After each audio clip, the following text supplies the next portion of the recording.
So what's up mga kakri? So ayun po dahil sa sunod-sunod na pag-uulan po dito sa Bicol, lalong-lalo po dito sa Buhi. So ayan po, meron po tayong mga sisiw na 3.5 months old na may mga halak, sikat sipon, kaya yun po magbibigay po ako ng Primoxil powder sa kanila.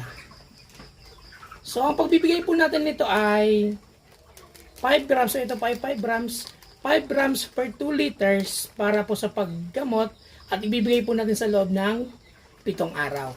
So ang ating Primoxil powder ay merong amoxicillin at tylosin na mabisang pangtagal ng mga bad microorganisms and bacteria, at meron po itong paracetamol pangpatanggal po ng sakit ng katawan at kung meron po silang lagnat.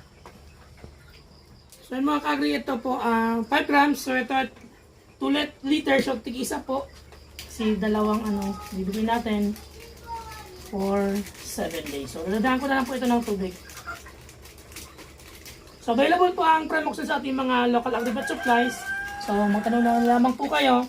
So ayun po, kumain po tayo ng mga produkto ng Battlecac. Dahil sa Battlecac, lagi kilamang.